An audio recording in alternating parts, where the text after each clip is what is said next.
Concept 4, Bridge Finance.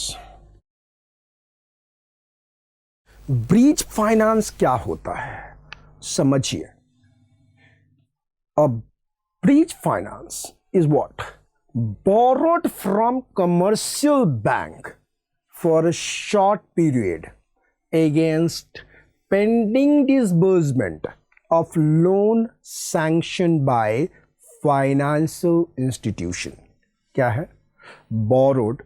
Bridge finance is borrowed from commercial bank for a short period against pending disbursement of loans sanctioned by financial institutions.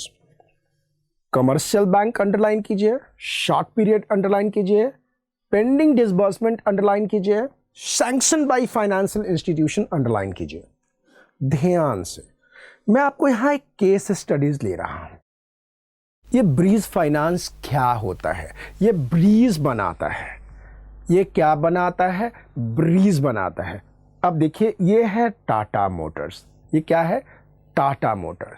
ये bridge बनाता है to meet the short term need.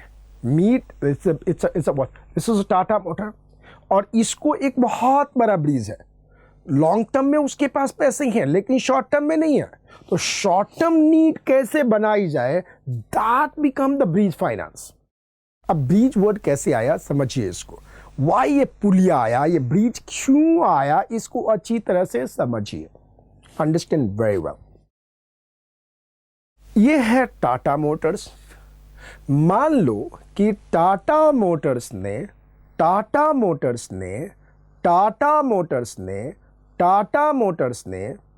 अब आगे बढ़ूं. हाँ, Tata Motors ने IPO issue किया. क्या किया? आईपीओ. ठीक है ना, इनिशियल पब्लिक ऑफर. उसका टोटल, मानो छोटा फिगर लेता हूं ताकि समझ में आ जाए, 10 करोड़ रुपया का टोटल इशू किया. हालांकि 10 करोड़ से टाटा मोटर को कुछ नहीं होना. अब उस 10 करोड़ के ऊपर एप्लीकेशन मनी, 10 करोड़ रुपया के ऊपर एप्लीकेशन मनी केनरा बैंक में, थोड़ा बड़ा बैंक लेते हैं, एसबीआई, 10 करोड़ रुपया उसका एसबीआई बैंक में रखा हुआ है. क्यों?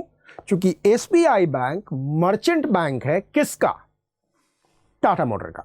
तो सारा ध्यान कौन देख रहा है? एसबीआई.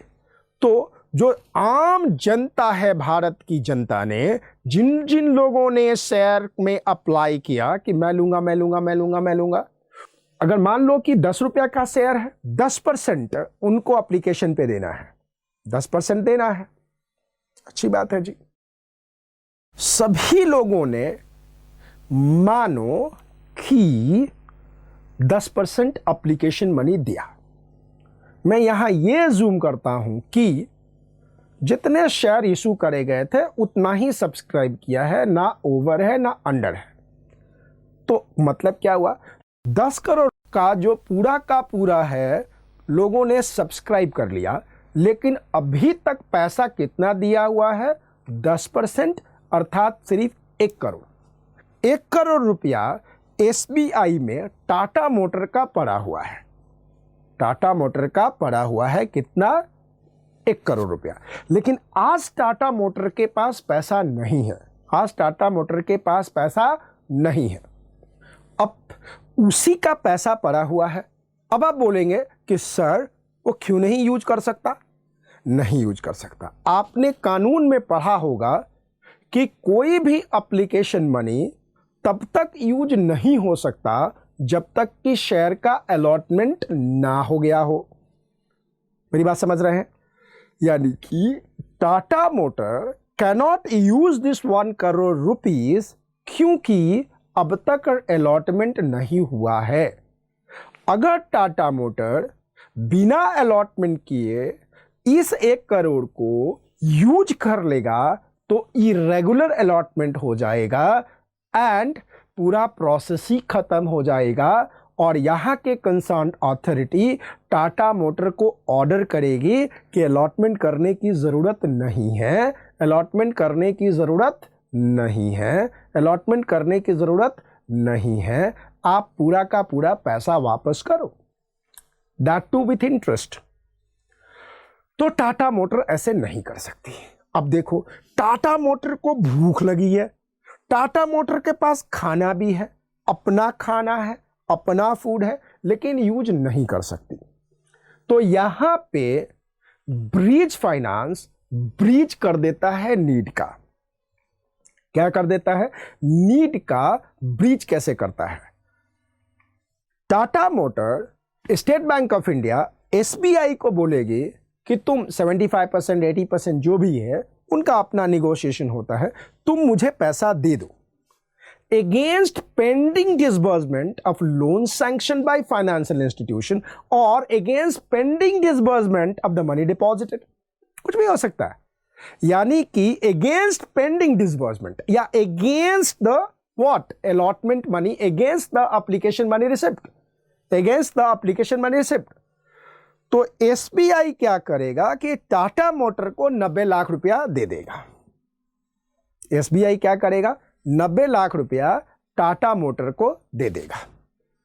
अब आप बोलेंगे, अब किसके ऊपर दिया? Against pending disbursement of the loan sanction, against what? Application money. इस एग्जांपल में against application money, against application money, है ना? बढ़िया हो गया। अब अगेंस्ट एप्लीकेशन मनी यहां पे चला गया, बढ़िया बात है जी।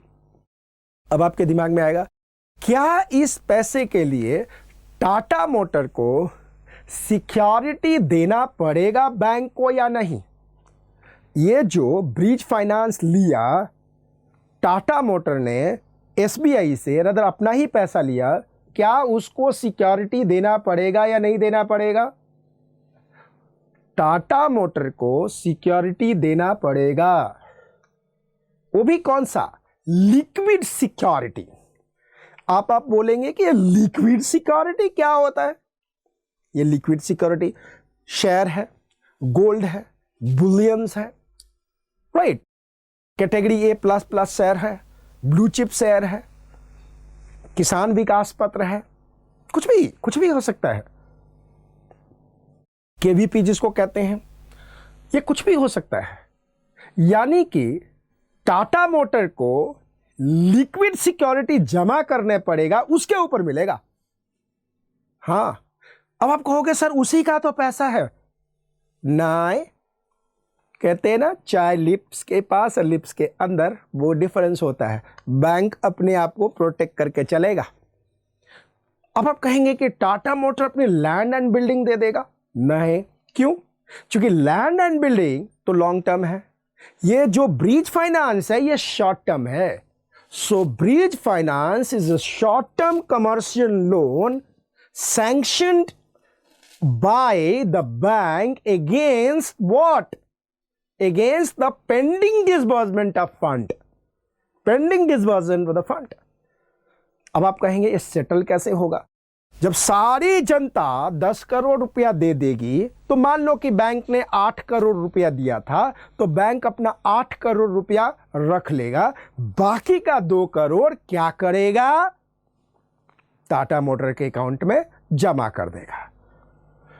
अब बात आता है कि टाटा मोटर ने क्यों पैसा लिया 8 करोड़? अरे भाई, इसलिए किया कि जब पैसा सामने आया है तो क्यों नहीं प्रोजेक्ट में हाथ लगाया जाए। Why to delay the project further? Project को फर्दर क्यों डिले किया जाए? इसलिए टाटा मोटर ने प्रोजेक्ट में हाथ लगाने के लिए पैसा ले लिया। अब आप पूछेंगे कि सर क्या इसमें रेट ऑफ इंटरेस्ट लगेगा? बिल्कुल लगेगा, बिल्कुल लगेगा। और रेट ऑफ इंटरेस्ट इस पे कम नहीं लगेगा, रदर ज्यादा ही लगेगा। अब आप पूछेंगे कि ज्यादा का मतलब क्या है? तो चलो जी, ये एप्लीकेशन मनी वाला एग्जाम्पल मैं थोड़ा साइड छोड़ता हूं, मैं दूसरा एग्जाम्पल लेता हूं। ये दूसरा एग्जाम्पल क्या है समझिएगा। ये है टाटा मोटर। टाटा मोटर को 50 करोड़ रुपया चाहिए लैंड खरीदने के लिए, बिल्डिंग खरीदने के लिए, इक्विपमेंट खरीदने के लिए। आपको अच्छी तरह से पता है कि लैंड, बिल्डिंग, इक्विपमेंट खरीदने के लिए लॉन्ग टर्म लोन चाहिए। ये टाटा मोटर अब आईडीबीआई के पास गया। ये है आईडीबीआई बैंक, आप देख रहे हैं। IDBI long term loan finance करता है, इंडस्ट्रियल डेवलपमेंट बैंक। चलो जी, फाइनेंस करता है आईडीबीआई।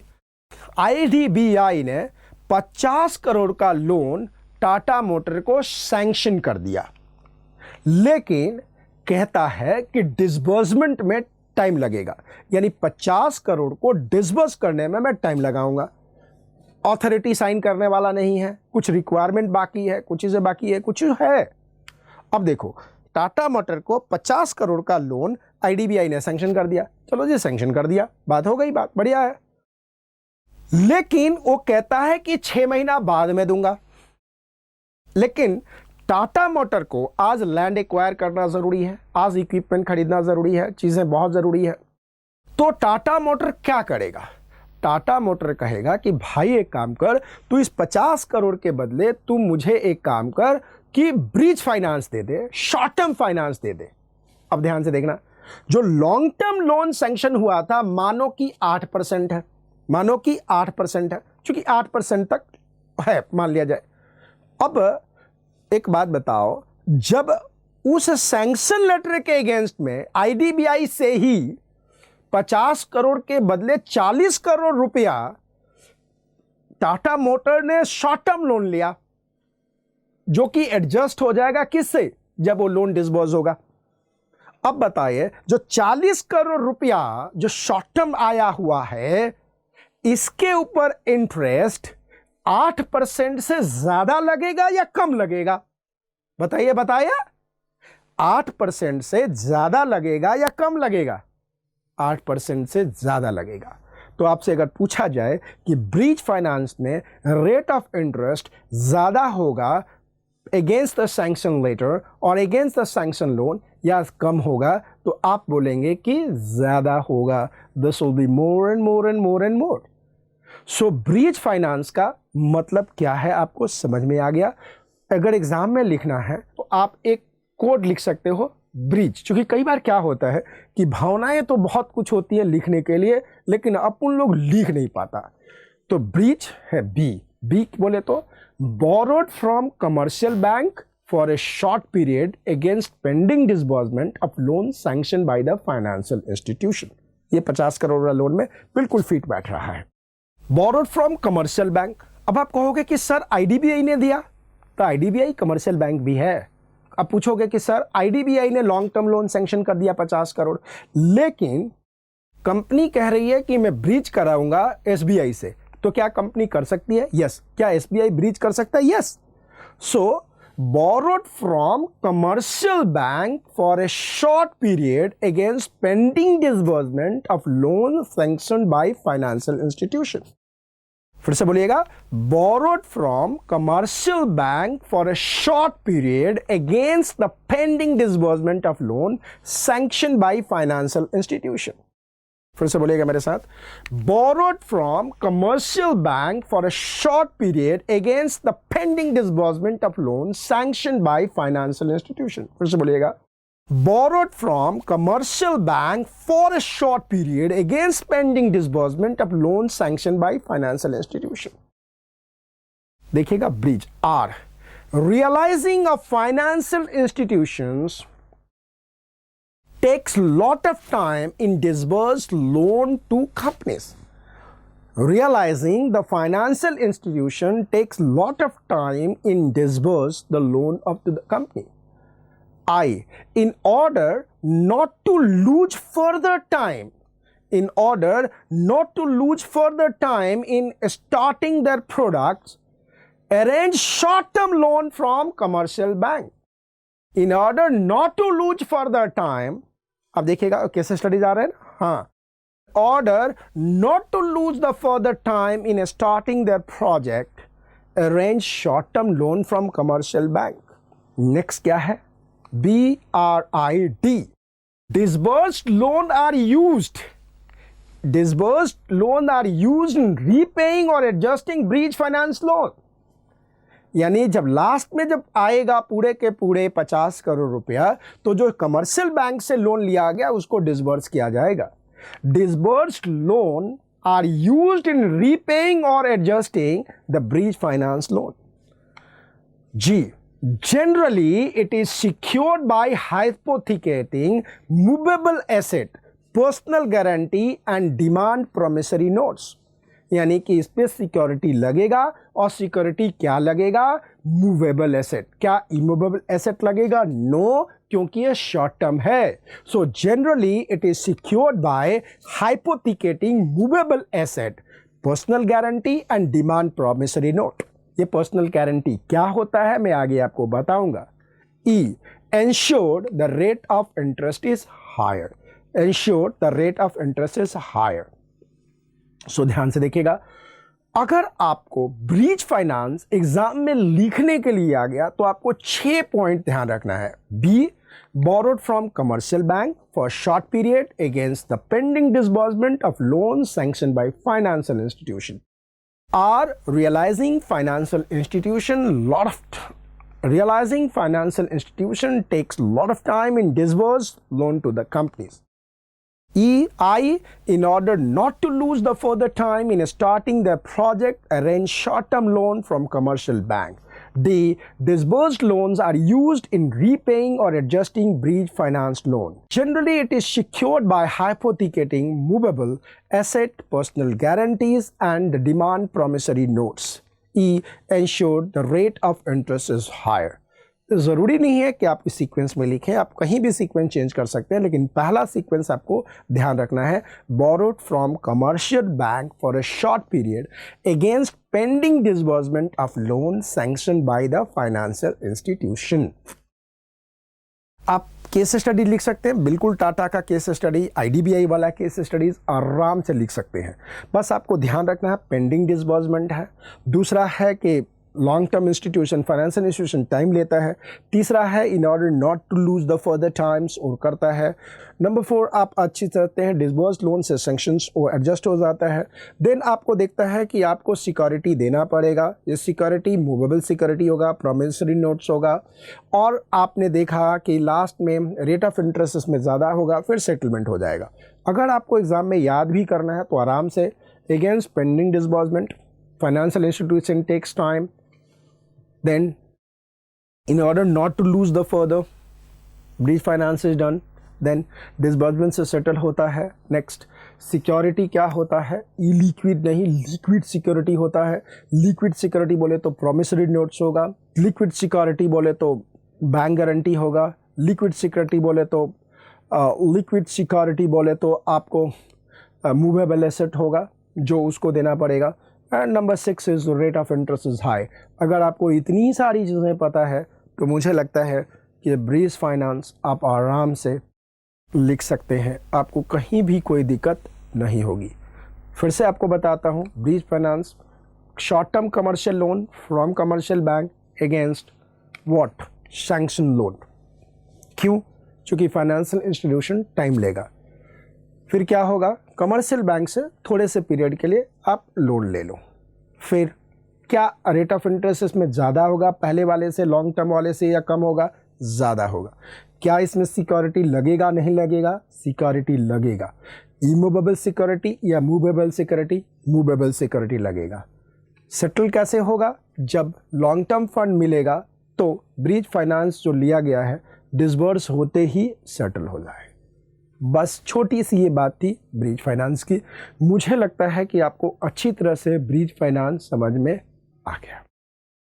अब इसके पहले कि आगे पढ़ें, आप क्लास नोट्स में अंडरलाइन कीजिए, borrowed from commercial bank for a short period. Underline कीजिएगा, कमर्शियल बैंक शॉर्ट पीरियड। फिर अंडरलाइन कीजिएगा, against pending disbursement of loan sanction by financial institution. Most important line है, पहला लाइन आपके आंसर में breach finance में यही होना चाहिए, ये लिख के रख लीजिए। Against pending disbursement of loan sanction by financial institution.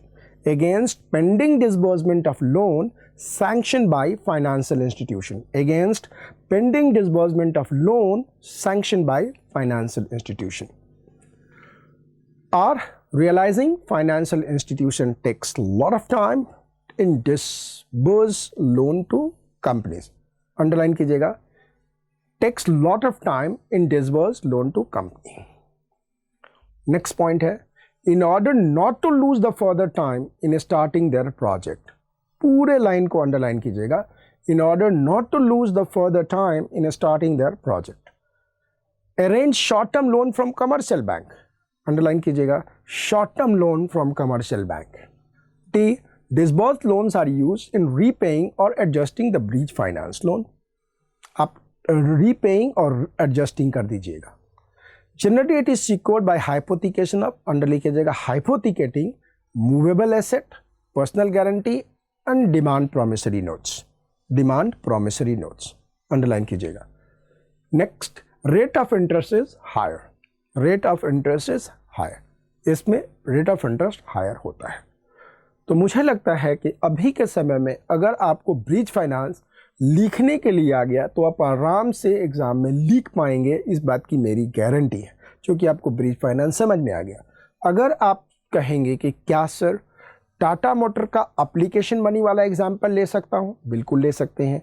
क्या टाटा मोटर का IDBI से लॉन्ग टर्म लोन लिया, क्या वो ले सकता हूँ, बिल्कुल ले सकते हैं. आप उनके बेस पे लिख सकते हैं. अगर आपको ब्रीच फाइनेंस समझ में आ गया तो अपने दोस्तों को आप एनी टाइम क्लास के बारे में ज़रूर बताइएगा. Concept 5, venture capital financing, VC financing. ध्यान से देखिएगा. Venture capital financing refers to financing of new high risky venture promoted by qualified entrepreneur who lacks experience and fund to give shape to their ideas. जो venture capital financing है वो उस project की financing है जो promote किया गया है बिल्कुल नौजवान के पास, जिसके पास नॉलेज तो है लेकिन बिजनेस चलाने का अनुभव नहीं है. I'll give you the example. ये जितने लोग बढ़े हैं ये लोग VC फंडिंग से बढ़े हैं. सचिन बंसल, बिनी Bansal, they were the founder of Flipkart. इनको VC का पैसा मिला, कहां से कहां चले गए. भावेश, ओला, VC का पैसा मिला, कहां से कहां चले गए. शेखर भाई, पेटीएम, VC का पैसा मिला, कहां से कहां चले गए. सो वेंचर कैपिटल फाइनेंसिंग का मतलब होता है कि financing what the high risky venture promoted by the young person who does not have much experience but have a knowledge and have ideas. So अगर knowledge है, ideas है, उसको कोई फाइनेंस करता है तो उसको कहा जाता है VC फंडिंग. अब आपके एग्जाम में क्वेश्चन आएगा, what are the characteristic of venture capital funding? तो वेंचर कैपिटल फंडिंग के कैरेक्टरिस्टिक 3 हैं. लियो, हम कहते हैं ना अपने कर लियो, VC कर लियो, लियो लियो लियो लियो लियो लियो लियो लियो लियो लियो लियो. L, लॉन्ग टर्म इन्वेस्टमेंट, यानी कि characteristic of venture capital funding है लॉन्ग टर्म इन्वेस्टमेंट. अगर आप VC इन्वेस्ट करते हैं तो लॉन्ग टर्म इन्वेस्टमेंट आपको करना पड़ेगा. अगर आप VC फंडिंग ले रहे हैं तो देने वाला सोच के लेगा कि वो लॉन्ग टर्म के लिए इन्वेस्ट कर रहा है. E, equity finance in the new company, यानी कि VC फंडर न्यू कंपनी के इक्विटी को लेता है. इसीलिए सरकार ने कानून बनाया कि जो VC फंडर है मैक्सिमम 49% स्टेक ले सकता है ताकि आइडिया वाले का ऑनरशिप रहे. वो ओवरऑल रिसोर्स सपोर्ट, यानी VC फंडर वाला पैसा देके अपना जान नहीं छुड़ाता, वो ओवरऑल सपोर्ट देता है, नो हाउ देता है, टेक्नोलॉजी देता है, कस्टमर भी बेस बनाने की कोशिश करता है. तो अगर आपसे क्वेश्चन पूछा जाए VC फंडिंग क्या होता है तो आप किसके एंगल से बनाएंगे. देखिए, आप लेने वाले के एंगल से बना रहे हैं या देने वाले के एंगल से बना रहे हैं. आप यहाँ पे देने वाले के एंगल से बताइए. VC फंडिंग का मतलब होता है फाइनेंस करना, किसके एंगल से, जो देने वाला है. लेने वाला नहीं, देने वाला है। एक छोटी सी बात है, अब जैसे हमारे ये शेखर भाई हैं पेटीएम के, शेखर भाई का जो वीसी फंडर था उसका नाम था सॉफ्ट बैंक। ऑफ कोर्स बाद में हमारे ये चाइनीज भाई भी आ गए, इनको आपने पहचान लिया, नाम बताने की ज़रूरत नहीं है। ये एक्सप्लेनेशन आप समझ रहे हैं इस चाइनीज भाई के नज़र से, इस सॉफ्ट बैंक के नज़र से। इंडिया में बहुत सारे वीसी फंडिंग वाले ग्रुप हैं, आज जेएसडब्ल्यू का भी वीसी फंडिंग ग्रुप है। इंडिया में आज के दिन में 99% जो टॉप कंपनीज हैं उनका अपना वीसी कंपनी का ग्रुप है, वो जो पैसा लगाते हैं। आप कई जगह देखेंगे आपको वीसी फंडिंग का ग्रुप है, जो ग्रुप पैसा लगाता है। तो आपने सिंपल चीज़ देखी, एक कंपनी है से सॉफ्ट बैंक, शेखर भाई, इनके पास नॉलेज तो है, एक्सपीरियंस कम है, लेकिन आइडिया है पेटीएम का, पेटीएम करो। सॉफ्ट बैंक ने इनके आइडिया पे पैसा लगाया, तो ये पैसा वीसी फंडिंग कहा जाएगा। इस वीसी फंडिंग में कितने कैरेक्टरिस्टिक है? इसमें 3 कैरेक्टरिस्टिक है। LEO, L, long term investment, यानी कि SoftBank long term investment करेगा। Equity finance in the new company, Paytm में इक्विटी लेगा। ओवरऑल रिसोर्स सपोर्ट, पूरा रिसोर्स सपोर्ट देगा। तो अगर आपसे पूछा जाए कि what is the characteristic of venture capital funding, तो आप कहेंगे कि there are 3 characteristic of venture capital funding and these are LEO, long term investment, equity finance in new company, overall resource support. क्या है? Long term investment, equity finance in new company, overall resource support. क्या है? Long term investment, equity finance in new company, overall resource support. क्या है? Long term investment, equity finance in new company, overall resource support. फिर से, long term investment, equity finance in new company, overall resource support. ये है characteristic of venture capital. अब आता है what are the method of venture capital financing, यानी कि venture capital financing का मेथड क्या है। ये है आपके पास सॉफ्ट बैंक। ये सॉफ्ट बैंक पेटीएम में किस तरह से पैसा लगाएगा, तरीका क्या होगा, तभी इसको कहा जाता है मेथड ऑफ वीसी फंडिंग या method of venture capital financing. क्या कहा जाता है? Method of venture capital financing. ध्यान से, ये कंपनी का बैलेंस शीट आप देखिए, आप ये पेटीएम का बैलेंस शीट देख रहे हैं। तो जब कंपनी पैसा ले रही है तो ये पैसा दे रहे हैं साहब, तो ये पैसा कंपनी के लायबिलिटी साइड में आएगा। अब आप लायबिलिटी साइड में देख लीजिए, बैलेंस शीट के लायबिलिटी साइड में पहला तरीका आप देख रहे हैं इक्विटी फाइनेंसिंग, यानी कि कंपनी ने इनको इक्विटी दिया, इन्होंने इक्विटी लिया, तो first method is equity financing. Second method आप इसी में देख रहे हैं डिवेंचर, परपेचुअल डिवेंचर, यानी कि सॉफ्ट बैंक ने परपेचुअल डिवेंचर को सब्सक्राइब किया और डिवेंचर के बदले में पैसा दिया, इन्होंने पैसे के बदले में डिवेंचर दिया। तो फर्स्ट मेथड क्या है? Equity financing. आप बैलेंस शीट में आप आराम से देख रहे हैं, first method is what? Equity financing. क्या देख रहे हैं आप? Equity financing. सेकेंड मेथड आपने क्या देखा? Perpetual debenture.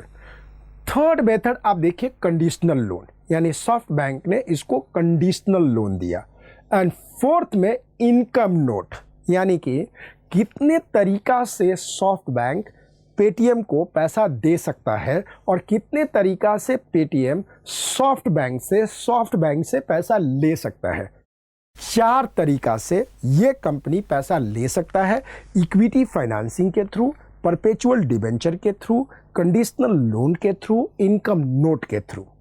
अगर आपके एग्जाम में क्वेश्चन आता है what are the method of venture capital financing, तो आप कहेंगे, बैलेंस शीट में देख लीजिए, बिल्कुल वही है, बचपन से आप बैलेंस शीट पढ़ते आ रहे हैं, बिल्कुल वही बात लिखी गई है, बिल्कुल वही बात लिखी गई है। Method of venture capital financing में इक्विटी फाइनेंसिंग, डिवेंचर के आगे परपेचुअल लग जाएगा, perpetual debenture, conditional loan, income note. फिर से बोलिएगा, कितने मेथड्स हैं? 4। How many methods are of the venture capital financing? 4। How many methods are of the venture capital financing? 4। How many methods are of the venture capital financing? 4। How many methods are of the venture capital financing? 4।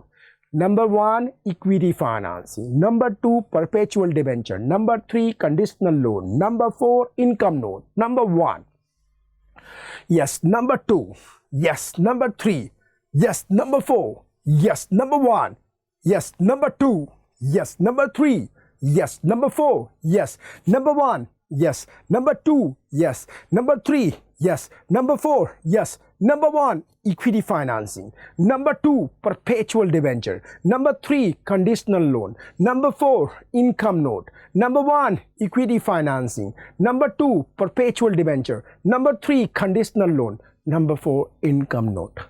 अब एक एक को समझो. Equity financing, ये रहा soft bank, ये रहा Paytm. Equity financing, venture capital financing requires Paytm. Venture capital needing company requires fund for a long term period but no return immediately, यानी immediate return नहीं मिलेगा. So generally provided by equity share capital. The equity contribution of VCF must be maximum 49% to make the ownership with the entrepreneur. यानी कि soft bank maximum 49% ले सकता है so that Shekhar भाई के पास क्या हो, ऑनरशिप हो. दूसरा है परपेचुअल डिबेंचर. अब परपेचुअल डिबेंचर क्या है? सॉफ्ट बैंक ने डिबेंचर लिया इससे, पेटीएम से, लेकिन शुरुआत में पेटीएम के पास तो पैसा है ही नहीं, तो इंटरेस्ट कहां से देगा? सो परपेचुअल डिबेंचर के पास interest is in the 3 phase. 1, no interest. 2, low interest up to a particular level of sales, and high rate of interest is required to be paid at the later on. High rate of interest is required to be paid later on. Perpetual क्यों बोला गया? क्योंकि ये normal से अलग है. इसमें rate of interest phases में है. शुरुआत में नो इंटरेस्ट, सेल पर depending low interest, high sale high interest. यानी कहने का मतलब ये है, ये परपेचुअल डिबेंचर आम डिबेंचर से अलग होता है. तो इस केस में अगर सॉफ्ट बैंक ने परपेचुअल डिबेंचर लिया है तो डिबेंचर कंपनी देगी इंटरेस्ट 3 फेज में. No interest, low interest up to a particular level of the sales, high rate of interest is required to be paid. Third आता है आपके पास कंडीशनल लोन. यानी कि सॉफ्ट बैंक पेटीएम को loan भी दे सकती है. Under this loan is repayable in the form of royalty. Conditional loan क्या है? रॉयल्टी में जाएगा. नो इंटरेस्ट इज पेड, कोई इंटरेस्ट नहीं होता, रॉयल्टी जाती है. However, some financier make financing for the high interest up to about 20%. Rate of royalty ranging from 2 to 15%. कई लोग जो होते हैं वो रॉयल्टी का रेट ज़्यादा रखते हैं. यानी कि सॉफ्ट बैंक रॉयल्टी लेगा, इंटरेस्ट नहीं लेगा. That is called conditional loan. अब आता है इनकम नोट. इनकम नोट क्या होता है? It is hybrid. It has a feature of both conventional loan and conditional loan. Conventional loan में क्या होता है? रेट ऑफ इंटरेस्ट फिक्स होता है. इनकम नोट में देखिएगा, यह है इनकम नोट. इनकम नोट में conditional loan and conventional loan. Conditional loan में क्या होता है कि रॉयल्टी आएगा, एंड कन्वेंशनल लोन में क्या होता है? इंटरेस्ट होता है. तो अगर सॉफ्ट बैंक कहता है कि भाई देख, मैं बहुत थोड़ा सा परसेंट मैं कन्वेंशनल लोन की तरह इंटरेस्ट लूँगा, बाकी मैं सेल पे आगे करके मैं रॉयल्टी भी लूँगा, तो इस केस में इस तरह के एग्रीमेंट को इनकम नोट कहा जाएगा. अगर वो कहता है कि भाई मैं इंटरेस्ट पे पैसा दे रहा हूँ, इंटरेस्ट दो, तो that becomes the conventional loan. So income note has the feature of both conditional loan, conventional loan, conditional loan, conventional loan. So it is the hybrid. Hybrid का मतलब दो से मिलके बना हुआ है. हाइब्रिड मतलब दो से. जिस तरह से हाइब्रिड अमरूद देखिए, हाइब्रिड गोभी देखिए, हाइब्रिड बैंगन देखिए, हाइब्रिड तरबूज देखिए, देखिए देखिए देखिए सारा देखिए. उसी तरह से यह है हाइब्रिड लोन. हाइब्रिड कैसे है?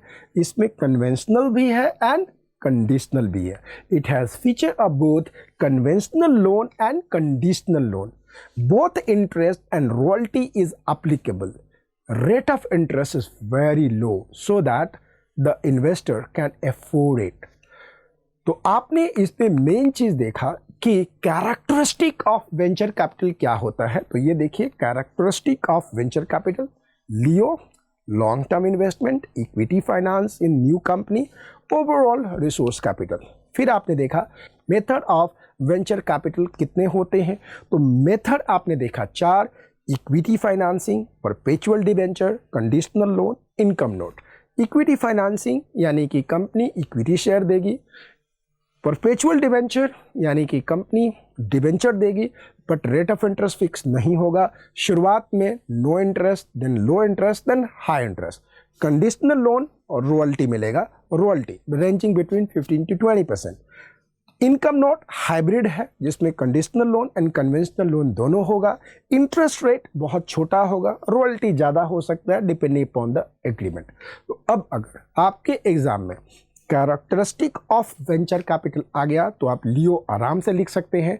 टाइप्स ऑफ वेंचर कैपिटल आ गया तो ये 4 आप आराम से लिख सकते हैं. बैलेंस शीट में दिख रहा है. There is no problem at all in this. लेकिन आप नोट को अंडरलाइन जरूर कर लीजिए क्योंकि आपको पता होना चाहिए कि एग्जाम में आपको कैसे लिखना है एंड कितना लिखना है. तो चलिए नोट दिखाइए. The venture capital financing refer to financing of, लिखिएगा, new high risky venture. Underline new high risky venture. New high risky venture promoted by qualified entrepreneur. Underline qualified entrepreneur who lack experience and fund. Who lack experience and fund to give shape to their ideas. Who lack experience and fund to give shape to their ideas. अब underline कीजिए characteristic. लियो code है. Long term investment underline कीजिए. Equity finance in new company underline कीजिए. Overall resource support underline कीजिए. Method of venture capital financing. Method of venture capital financing. Equity finance underline कीजिए. Perpetual debenture underline कीजिए. Conditional loan underline कीजिए. Income note underline कीजिए. Equity financing. अब आगे पढ़िएगा. VCF requires fund for a longer period but no returns immediately. Underline कीजिएगा longer period. आगे कह रहा है so generally provided by equity share capital. Underline कीजिएगा बाय इक्विटी शेयर कैपिटल. आगे कह रहा है the equity contribution of VCF must be maximum 49% to make the ownership with the entrepreneur. Underline कीजिएगा मैक्सिमम 49%. नेक्स्ट आता है परपेचुअल डिवेंचर. अंडरलाइन कीजिएगा interest is in 3 phase. 3 phase को अंडरलाइन कीजिएगा. फिर no interest, low interest, high rate of interest. बस underline कीजिएगा. अब आगे लिखिएगा कंडीशनल लोन. कंडीशनल लोन कहता है under this loan is repayable in the form of royalty. लिखिएगा under the form of royalty. No interest is paid. Underline कीजिएगा no interest is paid. However, some financiers make financing for high royalty up to above 20%. कुछ भी underline करने की जरूरत नहीं है. Rate of royalty ranges from 2 to 15%. Underline 2 to 15%. अब आता है इनकम नोट. लिख रहा है income note is a hybrid. It has feature of both conventional loan and conditional loan. Underline कीजिएगा both conditional loan and conventional loan. आगे बोल रखा है both interest and loyalty is applicable. Underline कीजिएगा. Rate of interest is low. पूरे को underline कर ले. अब मुझे ऐसा लगता है कि अगर आपके एग्जाम में क्वेश्चन आया कि वीसी फंडिंग क्या है, उसका कैरेक्टरिस्टिक क्या है एंड वीसी फंडिंग का टाइप्स क्या है या कितने तरह से हो सकता है, what are the types of VC funding, आप आराम से लिख सकते हैं। अगर आपको वीसी फंडिंग समझ में आ गया, अब कॉन्सेप्ट 6 डेट सिक्योरिटाइजेशन। सिक्योरिटाइजेशन क्या है? सिक्योरिटाइजेशन एक प्रोसेस है in which illiquid assets are pooled into marketable securities that can be sold to the investors. Illiquid assets are pooled into marketable securities that can be sold to investors. Debt securitization क्या है, इसको अच्छी तरह से समझिए, और आप जब इसको समझेंगे तो आपको समझ में आ जाएगा। ये है state bank of India, SBI। ठीक है, बढ़िया, आप समझिएगा डेट सिक्योरिटाइजेशन क्या होता है। स्टेट बैंक ऑफ इंडिया के पास टोटल 400 करोड़ रुपया है लोगों को ऑटो लोन देने के लिए। कौन सा लोन देने के लिए? ऑटो लोन या होम लोन या इक्विपमेंट लोन देने के लिए कितने करोड़ रुपए हैं? 400 करोड़। जनवरी के महीना में 400 करोड़ रुपया का लोन SBI ने दे दिया। किसको?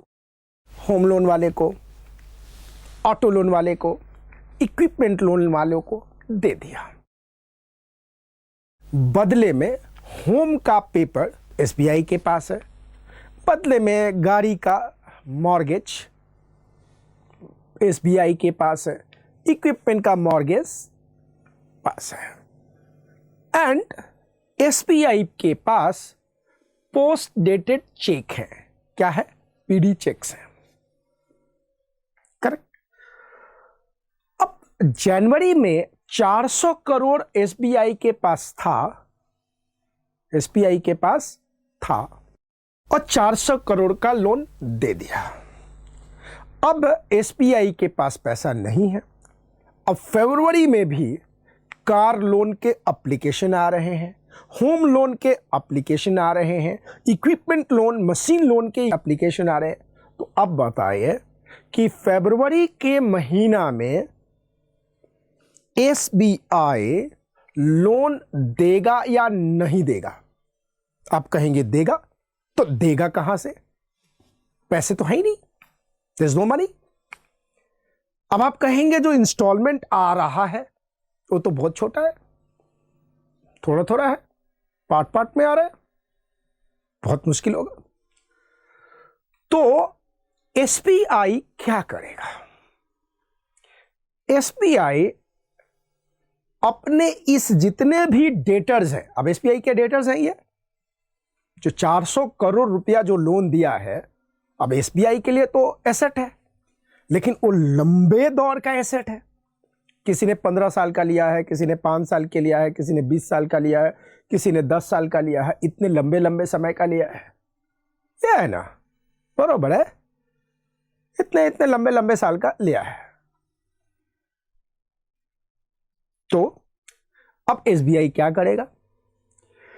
SBI अपने इन जितने भी डेट्स हैं, कार वाले, इक्विपमेंट वाले, हाउस वाले, उनको पूल करेगा और पूल करके कोशिश करेगा कि उसके ऊपर क्या करे, एक ही साथ पैसा ले ले। यानी अब मैं फैक्टरिंग की बात नहीं कर रहा हूं, मैं पैसा ले ले तो कैसे पैसा लेगा, ये सोचने वाली बात है। अब यहां पे एक नया तरीका है, एक नया वे है सिक्योरिटाइजेशन का। क्या है? सिक्योरिटाइजेशन का। देखिएगा, इसमें टोटल 4 स्टेप्स हैं डेट सिक्योरिटाइजेशन के प्रोसेस में। There are 4 steps. तो जो बैंक है वो ओरिजिनेटर है, वो जाके कस्टडियन के पास जाएगा। अब कस्टडियन क्या है? Like catalyst. कैटलिस्ट एक कंपनी है जो कस्टडियन है। तो कस्टडियन से जाके बोलेगा कि भैया एक बात बताओ, आप एज ए कस्टडियन का रोल प्ले करो, आप कस्टडियन बन जाओ, और ये जितने भी डेटर्स हैं, जितने भी पोस्ट डेटेड चेक हैं, ये एसबीआई उठा करके किसको दे देगा? कस्टडियन को, कैटलिस्ट लिमिटेड कैटलिस्ट को दे देगा।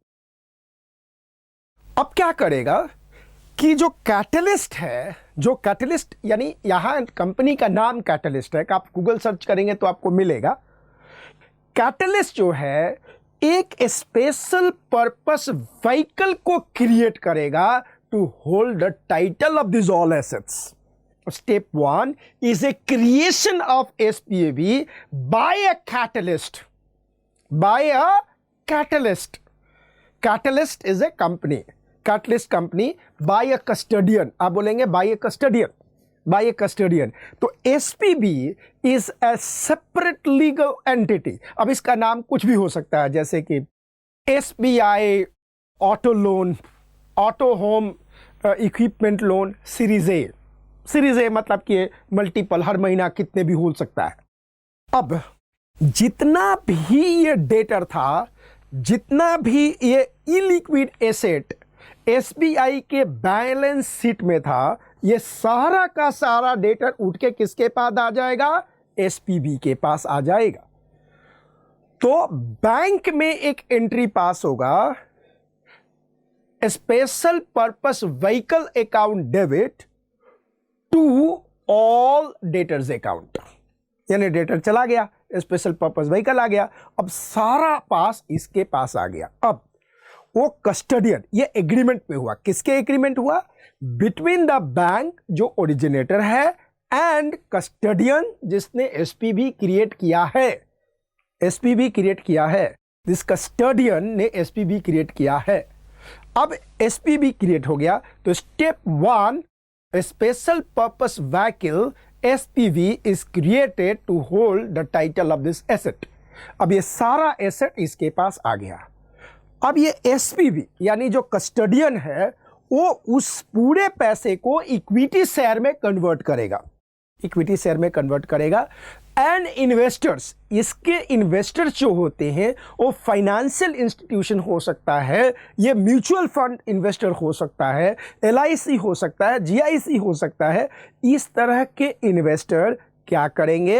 इक्विटी शेयर खरीद लेंगे, मतलब वो शेयर खरीद लेंगे। अब चूंकि स्पेशल पर्पस व्हीकल ने उसको इक्विटी में कन्वर्ट कर दिया, इक्विटी में कन्वर्ट कर दिया। मान लो 400 करोड़ है और 100 रुपया का इक्विटी हो गया, then 400 crore divided by 100, it becomes how much? 40 crore number of equity share आ गया, नंबर ऑफ इक्विटी शेयर आ गया। और ये किसके पास आया? एसपीबी के पास आया।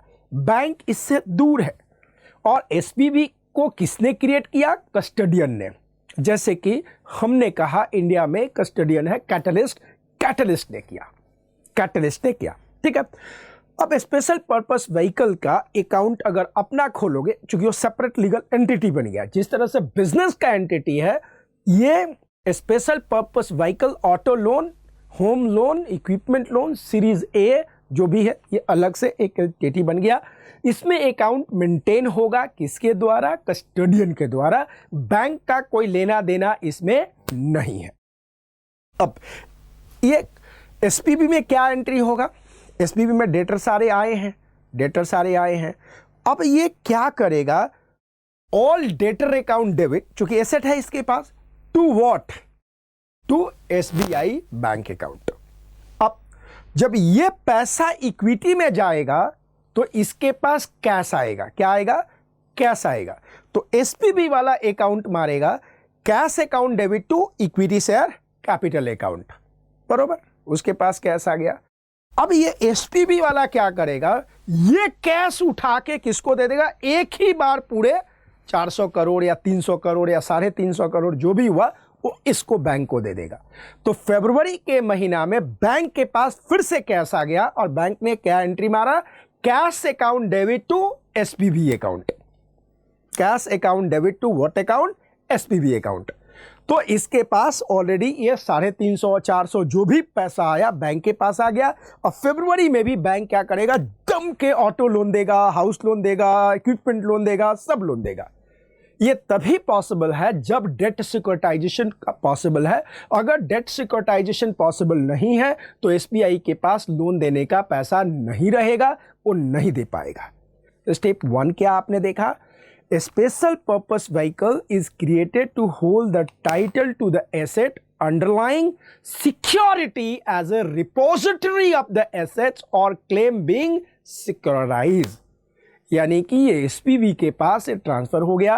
अब दूसरा स्टेप क्या है, the originator, the primary financer और the legal holder of the asset sell the asset existing और फ्यूचर टू द एसपीवी। ये आपके पास आ गया स्टेप 2। अब आ गया स्टेप 3। अब देखते हैं, पहले एसपीवी क्रिएट हुआ, दूसरा ओरिजिनेटर ने, बैंक ने क्या किया कि इसके अकाउंट में सारा अपना एसेट ट्रांसफर कर दिया। अब स्टेप 3 क्या हुआ, the SPV with the help of investment banker issues security which are distributed to investor in the form of pass through और पे थ्रू सर्टिफिकेट, पास थ्रू और पे थ्रू सर्टिफिकेट। यानी कि ये इन्वेस्टमेंट बैंकर को पास थ्रू और पे थ्रू सर्टिफिकेट के थ्रू दिया जाता है। तो स्टेप 3 हो गया। अब आ गया हमारे पास स्टेप 4। अब स्टेप एसपीवी क्या करेगा, SPV pays the originator for the asset with the proceed from the sale of securities, from the sale of securities, from the sale of securities. तो ये 4 स्टेप्स हैं जिसके थ्रू डेट सिक्योरिटाइजेशन होता है। तो पहला लाइन आपको लिखना है कि debt securitization is a process in which illiquid assets are pulled into the marketable securities that can be sold to investors। और प्रोसेस कितने हैं, ये हैं। तो आपने पूरा का पूरा इसमें देखा, इसको कहते हैं, इस प्रोसेस को कहते हैं डेट सिक्योरिटाइजेशन। ध्यान से, मुझे लगता है कि अब आपसे एग्जाम में अगर क्वेश्चन पूछा जाता है what is a debt securitization, तो आप बोलेंगे debt securitization is a process of converting illiquid asset into liquid asset। क्या बोलेंगे, debt securitization is a process in which illiquid assets are converted into the liquid asset। फिर से बोलेगा, debt securitization is a process in which illiquid assets are converted into liquid asset। फिर से बोलेगा, debt securitization is the process in which illiquid assets are converted into liquid asset। फिर से बोलिएगा, debt securitization is the process in which illiquid assets are converted into the liquid asset। फिर से बोलिएगा, debt securitization is a process in which illiquid assets are converted into the liquid asset। There are 4 steps in this process। One is what, creation of SPV। 2 is what, originator will transfer all the asset in the name of what, SPV। Process number 3 क्या है, SPV will issue the share through the pass to the investment banker। Step 4 क्या है, SPV will transfer the money to whom, to the originator bank। तो आप देख रहे हैं SPV, bank transfer, originator transfer to SPV, SPV convert into the cash and SPV give this cash to the originator। SPV originator equity issuing by SPV transfer to originator। 4 stages हैं इस process में, इसको ध्यान रखेंगे। अगर ये पूरी की पूरी केस स्टडीज आपको पता है तो आप आराम से डेट सिक्योरिटाइजेशन के बारे में लिख सकते हैं। अब आप पूछेंगे कि बैंकर को या इन्वेस्टमेंट बैंकर को क्या फ़ायदा हुआ। इन्वेस्टमेंट बैंकर को ये फ़ायदा हुआ कि फोकट में बिना मेहनत किए हुए ही उसका पोर्टफोलियो बढ़ गया। उसका पोर्टफोलियो क्या हो गया, बढ़ गया, और नेचुरली उसकी कमाई बढ़ गई। चूँकि जितने भी जो पोस्ट डेटेड चेक हैं, जो पैसा जमा हो रहा है, वो सारा का सारा एसपीवी अकाउंट में जाएगा, वो कुछ भी पैसा एसबीआई के अकाउंट में नहीं जाएगा। अब आप कहेंगे कि क्या जो कार लोन लिया है, जो व्यक्ति ने कार लोन लिया है, इक्विपमेंट लोन लिया है, हाउस लोन लिया है, क्या उसको ये बात पता है? बिल्कुल पता नहीं है, और ना उसको पता लगने की ज़रूरत है। वो सारा का सारा पैसा वो एज इट इज़ देता रहेगा जिस तरह से वो पहले स्टेट बैंक ऑफ इंडिया को देते आया है। उसमें कहीं भी कोई दिक्कत वाली बात नहीं है, वो बिल्कुल एज इट इज आता रहेगा। यानी कि जो कार ऑनर है उसको बिल्कुल पता नहीं लगेगा, जो कार यूजर है रदर आप सोच सकते हैं जिसने कार लोन लिया है उसको कुछ भी पता नहीं लगेगा। एसबीआई की उस तरह से चेक देता रहेगा, rather title entirely has been transfer to SPV. तो चेक किसके पास चला जाएगा? एसपीबी के पास चला जाएगा। तो एसपीबी की ड्यूटी होती है कि आगे इन्वेस्टर को कैसे सेटल करे, पास को कैसे एडजस्ट करे, कैसे देखे, वो एसपीबी की रिस्पॉन्सिबिलिटी होती है। एसपीबी का एम्प्लॉय, जो एसपीबी जो मैनेज करता है, वो कस्टोडियन का एम्प्लॉय होता है। अब आप कहेंगे ओरिजिनेटर को कैसे फ़ायदा होगा? एसबीआई को क्या फ़ायदा हुआ? एसबीआई को सबसे पहले फ़ायदा हुआ कि ई लिक्विड एसेट एसेट में कन्वर्ट हो गया, तो उसका ये फ़ायदा हुआ। अब आप बोलेंगे कि इससे और क्या हुआ बैंक को फ़ायदा? बैंक के पास जब पैसा आ गया तो बैंक की लेंडिंग कैपेसिटी बढ़ गई। आप पूछेंगे बैंक को और क्या फ़ायदा हो गया? तो बैंक का बैलेंस शीट की सूरत अच्छी हो गई, बिकॉज ई लिक्विड एसेट में जब कन्वर्ट हो गया तो उसकी सूरत अच्छी हो गई, लर्निंग पावर बढ़ गई, ये फ़ायदा है। तो कई बार क्वेश्चन पूछता है कि इन्वेस्टर को क्या फ़ायदा हुआ, मतलब कि जो मर्चेंट बैंकर है या जो इन्वेस्टमेंट बैंकर है उनको क्या फ़ायदा हुआ? तो उनका पोर्टफोलियो बढ़ गया। ओरिजिनेटर को क्या फ़ायदा है? उसको ई लिक्विड एसेट लिक्विड में आ गया, बैलेंस शीट की सूरत बदल गई, इसलिए ये उसके लिए भी फ़ायदेमंद है। तो आप देख रहे हैं कि सिक्योरिटाइजेशन क्या है, ये पूरी की चीज़ें आपने अच्छी तरह से समझ लिया। So securitization is a process in which illiquid assets are pulled into the marketable securities that can be sold to the investor. These assets are generally secured by the personal or real property such as automobile, real estate or equipment loan, but in some cases can be unsecured also. So these assets are generally secured by the personal or real property such as automobile or real estate or equipment, whatever might be.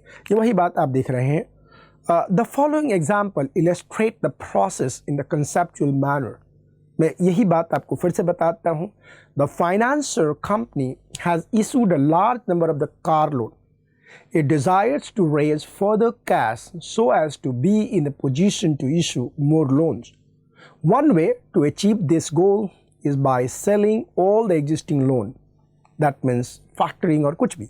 However, in the absence of a liquid secondary market for the individual car loan, this may not be feasible. Instead, the company pools a large number of these loans and sells the interest in the pool to the investor. The process helps the company to raise finance and get the loan off its balance sheet. Off balance sheet means balance sheet से निकल जाता है. These finances shall help the company disburse further loan. हम आगे और भी loan दे सकते हैं, केस स्टडीज आप देख रहे हैं, आपको याद होगा. Similarly, the process is beneficial to the investor as it creates a liquid investment into a diversified pool of the auto loan, which may be an attractive option to other fixed income instrument. ये investment banking ये करेगा, उसका portfolio बन गया. The whole process is carried out in such a way that the ultimate debtor, the car owner, may not be aware of the transaction. यानी कि securitisation हुआ, इस बात की भनक भी जो कार ऑनर है उसको नहीं लगता. They shall, however, these payments shall reach the new investors instead of the company the car owners had financed their car from. ये बिल्कुल पता नहीं चलेगा. The example provided above illustrates the general concept of the securitization as understood in the common spoken English language. आपको ये बात समझ में आ गया. आपके स्क्रीन पे ये स्टेप्स भी आ रहा है, देखते रहिएगा. स्टेप 1 आपके पास है SPV. Step 1 SPV, step 2 the originator, step 3 the SPV with the help of the investment bankers issue the security. Step 4 the SPV pays the originator for the asset with the proceed from the sale of securities. पूरा देखिए. Step 1 SPV, special purpose vehicle, is created to hold the title of asset underlying securities as a repository of the asset or claim being securitized. ये SPV पहला step है। दूसरा step है the originator, the financer और the legal holder of the asset existing और future to the SPV। आपका second step में आ रहा है originator. Step 3, the SPV with the help of an investment banker issue securities which are distributed to the investors in the form of pass-through or pay-through certificate, pass-through और pay-through certificate. Step 4 आप देख रहे हैं, the SPV pays the originator for the asset with the proceed from the sale of securities. ये 4 stages हैं।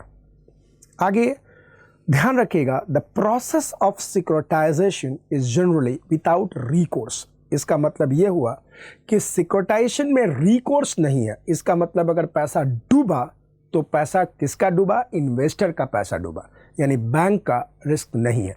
अब सवाल पूछेंगे कि अगर SBI ने SPV के through bankers, mutual fund investor और इन्वेस्टमेंट बैंकर को दे दिया तो अगर डिफ़ॉल्ट हुआ तो ये किसका रिस्क होगा? ये रिस्क डिफ़ॉल्ट जो होगा वो इन्वेस्टर का रिस्क होगा, क्योंकि इसके ऊपर रिकोर्स नहीं है। रिकोर्स बोले तो the investors bear the credit risk और the risk of the default and the issuer is under an obligation to pay to the investor only if the cash flows are received by him from the collateral. Bank अगर उस सामान को बेचने के बाद कुछ मिलता है तो वही देगी, वरना नहीं देगी। The issuer however has a right to legal recourse in the event of default। Issuer के पास लीगल रिकोर्स है। The risk run by the investor can further be reduced through the credit enhancement facilities like insurance, letter of credit and guarantee, यानी अपने आप को बचा सकता है। In India, the Reserve Bank of India had issued draft guidelines on securitization of standard asset in April 2005. These guidelines were applicable to the bank, financial institution and non-banking financial company। यानी कि debt securitization can be done by bank, financial institution and non-banking financial company। The guidelines were suitably modified and brought into the effect from the February 2006। अब यहाँ एक सबसे बड़ा point देखिए, benefit to the originator. Originator को benefit क्या है? Originator का बेनिफिट है The asset are shifted off the balance sheet। आपको सारा चीज़ उस केस स्टडीज में बताया गया है। The assets are shifted off the balance sheet, thus giving the originator recourse to off balance sheet funding। It converts, दूसरा benefit, it converts illiquid asset to the liquid portfolio। तीसरा है it facilitates better balance sheet management as assets are transferred off the balance sheet, facilitating satisfaction of the capital adequacy norms। अगर balance sheet of में transfer हो गया तो naturally adequacy norms बढ़ जाएगा। The ओरिजिनेटर्स credit rating enhances और bank का credit rating बढ़ जाता है। तो बैंक का फ़ायदा है, SBI का क्रेडिट रेटिंग बढ़ जाएगा, उसका illiquid asset of the balance sheet हो जाएगा, बैलेंस शीट की सूरत अच्छी हो जाएगी एंड मोस्ट इम्पॉर्टेंट उसकी क्रेडिट रेटिंग बढ़ जाएगा। मोस्ट इम्पॉर्टेंट उसका एडुकेसी नॉर्म्स, जो आपने पढ़ा होगा बैंकिंग में, एडुकेसी नॉर्म्स अच्छा हो जाएगा। एंड सबसे बड़ा बैलेंस है, सबसे बढ़िया फ़ायदा है कि इसका इलिक्विड एसेट लिक्विड एसेट में कन्वर्ट हो जाएगा। तो ये बेनिफिट है ओरिजिनेटर का। नाउ अब बात आता है फॉर द इन्वेस्टर्स के लिए क्या फ़ायदा होता है। Now for the investor securitization open up a new investment.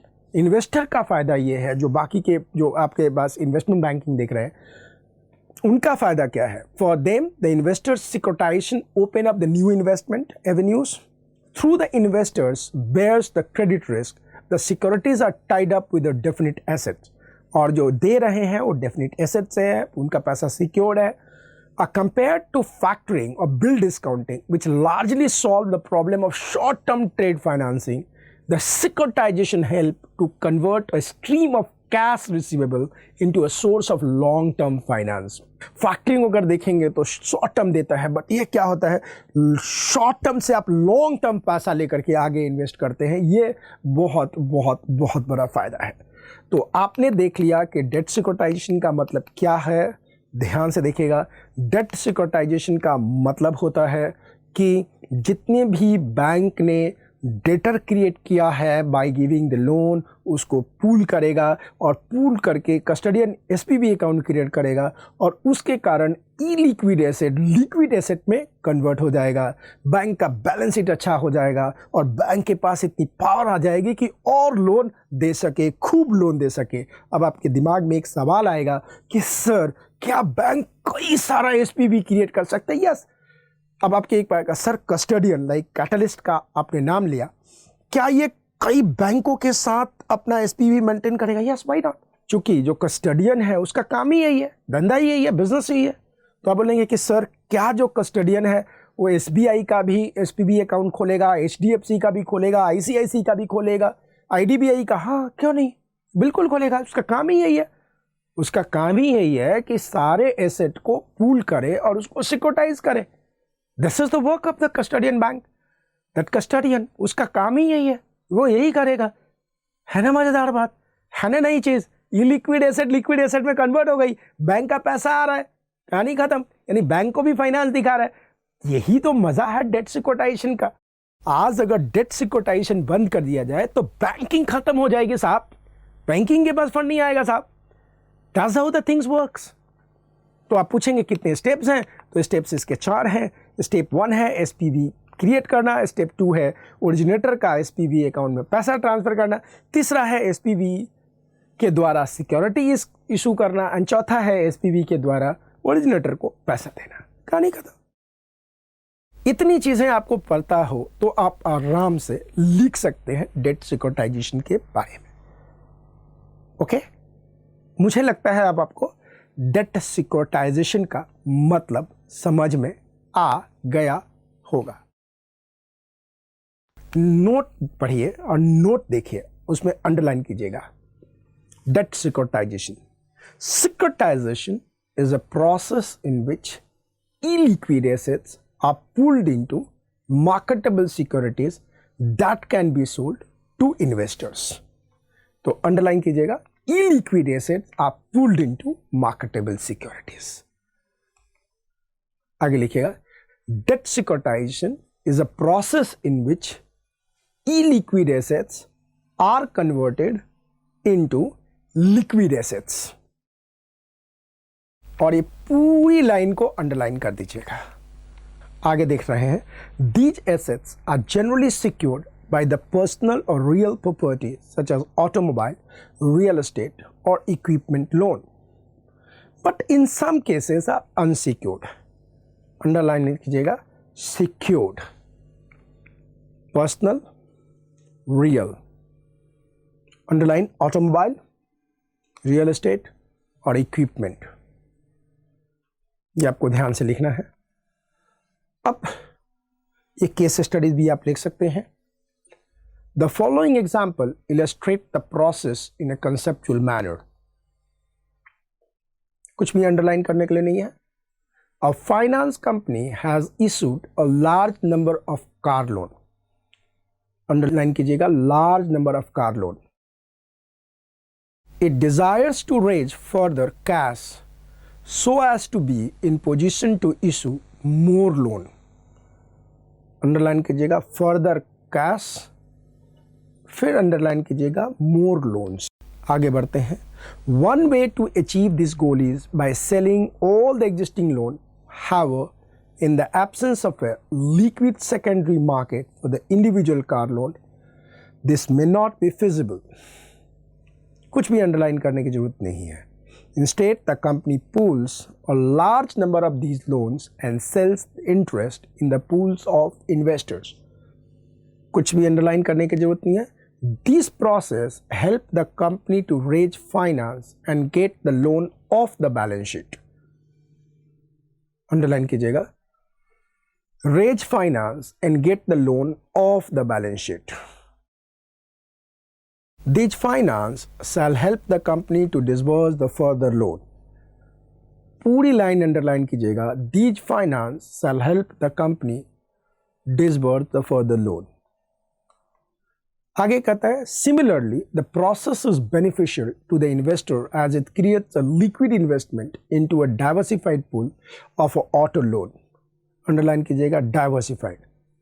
which may be an attractive option to the other fixed income instrument.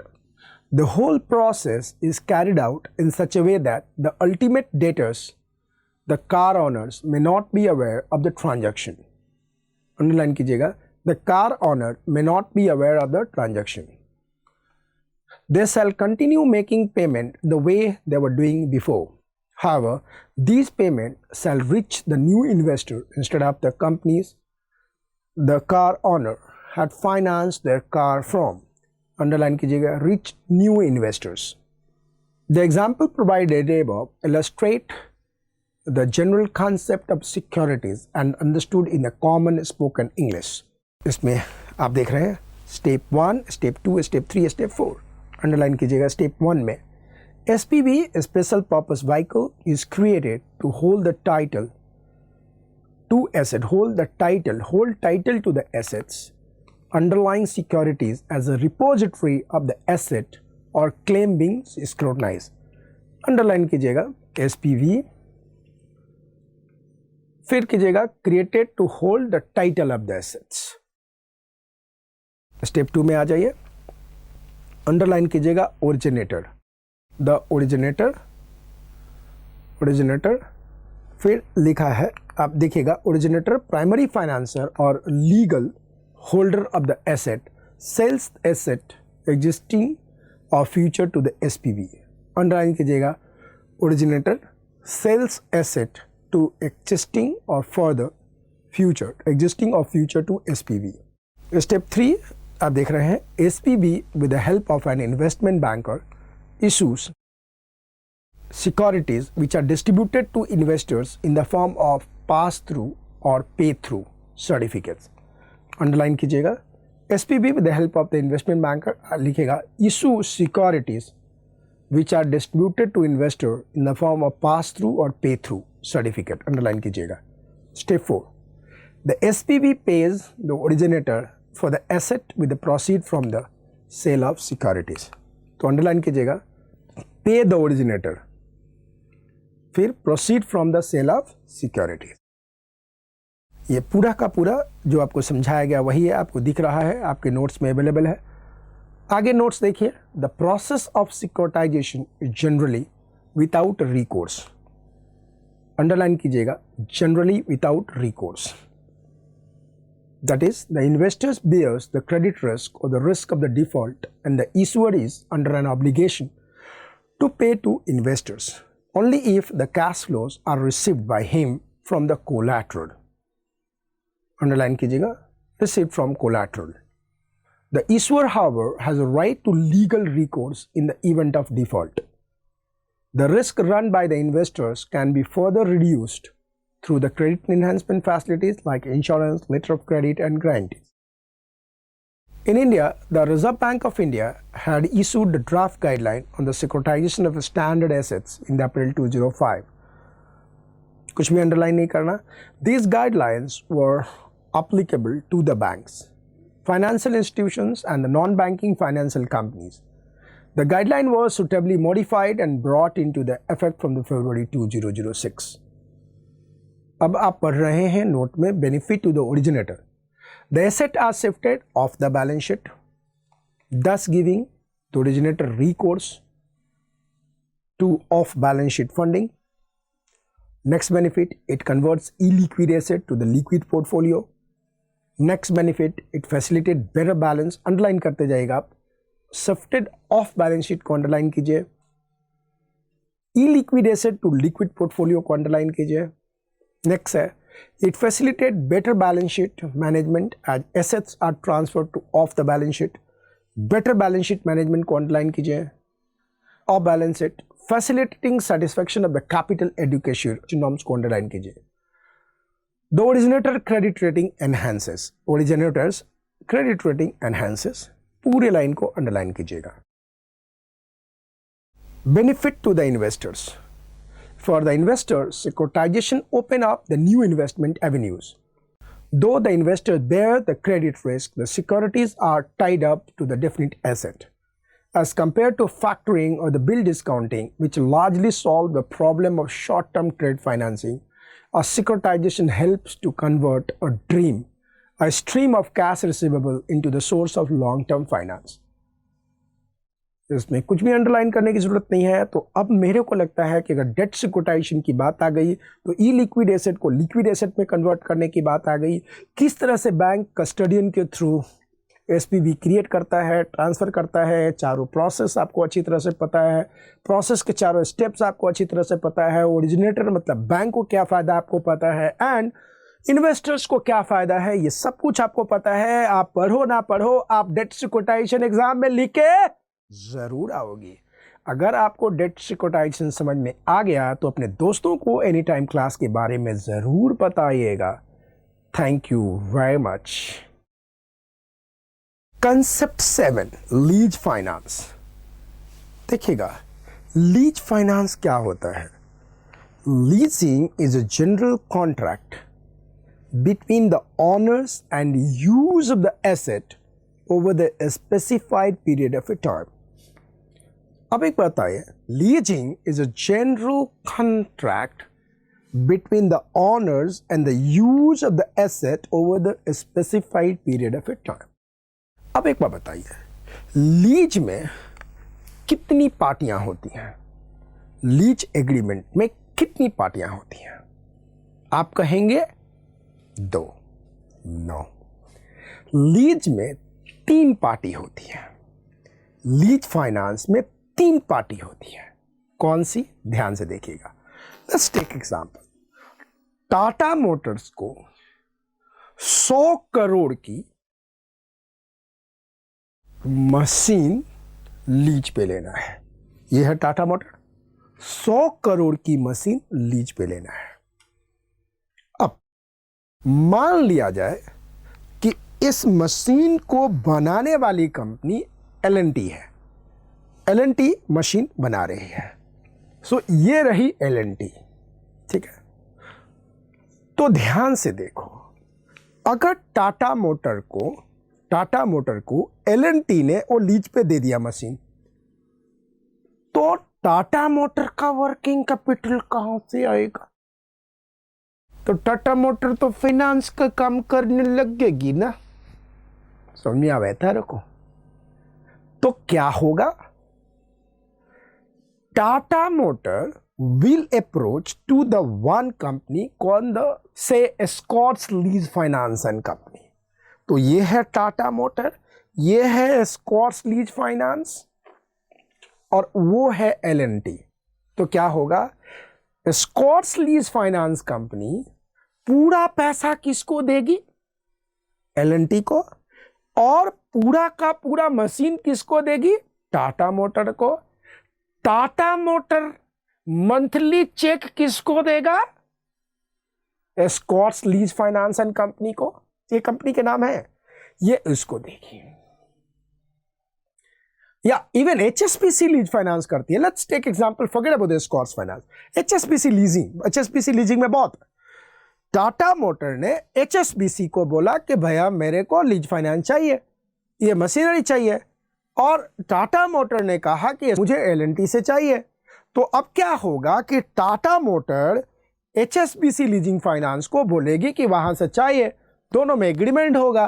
तो पूरा का पूरा पैसा HSBC लीज फाइनेंस किसको दे देगा? L&T को दे देगा। तो वो एज गुड एज उसका एज गुड क्या बिल्कुल सेल हो गया। अब now this is the agreement between the HSBC lease and what? HSBC lease and what? Tata Motors. So leasing में देखेंगे तो 3 पार्टियां होती हैं। एक जो लेसी है, जो लेता है, दूसरा जो लेसर है, इस केस में बैंक है, और तीसरा जो मैन्युफैक्चरर ऑफ इक्विपमेंट है। So there are 3, the lessee, the lessor and what? The manufacturer. So इसमें टाटा मोटर को क्या फायदा हुआ? टर्म लोन लेने से ज्यादा जल्दी लीज फाइनेंस हो जाएगा। दूसरी चीज है कि लीज फाइनेंस में डेप्रिसिएशन का बेनिफिट भी मिलेगा, उसको बेनिफिट भी मिलेगा। So this is the why lease finance is a very easier to get. So देखिएगा, leasing is a general contract between the owners and the use of the asset over a specified period of a time. The asset is purchase initially by the lessor that is leasing company. अब यहां पे HSBC bank is a lessor, is a leasing company. So asset is initially purchase by whom? The lessor, that's a leasing company, and thereafter leased out to the user, that is a lessee company.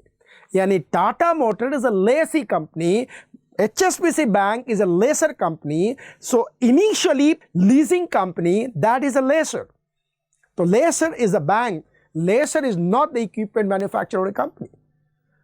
So leasing company which pay a specified rent at the periodical intervals. आगे देखिएगा, a leasing company and transfer and thereafter lease to the user, lessee company. So Tata Motor is a lessee company, HSBC Bank is a lessor company, and manufacturer is L&T.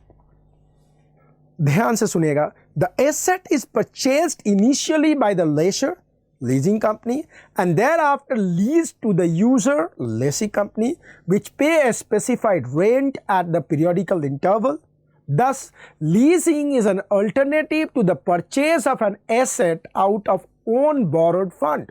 Leasing एक ऐसा system है कि अपने borrowed fund से asset ना खरीदते हुए lease out कर दिया जाए, तो जो पैसा कैपिटल इन्वेस्टमेंट में जाता वो कहीं और अच्छी जगह से यूटिलाइज हो जाएगा। So thus leasing is an alternative to the purchase of an asset out of the own borrowed fund. Moreover, lease finance can be arranged much faster as compared to them loan from the financial institution. Lease finance करना बहुत आसान है in comparison to what?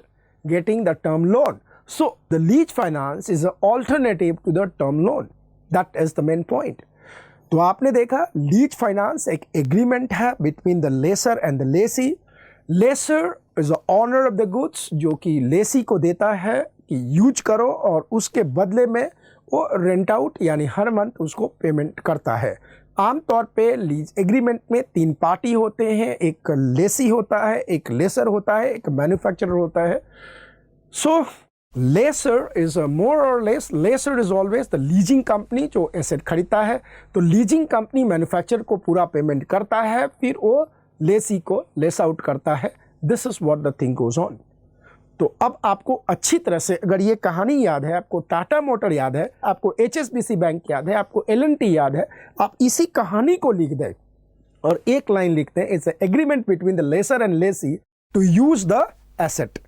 अगर ये भी आप लिख देते हैं, it's agreement between the lessor and lessee to use the asset over a specified period of time, same line है, it's agreement between the lessor and lessee to use the asset over the specified period of time, it's agreement between the lessor and lessee to use the asset for a specified period of time, it is the agreement between the lessor and lessee to use the asset for a specified period of time, it is an agreement between the lessor and lessee to use the specified period of time। तो आपका काम हो जाएगा।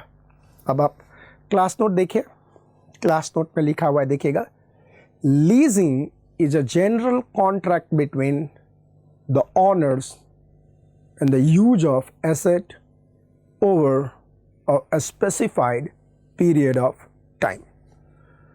तो underline कीजिएगा, general contract,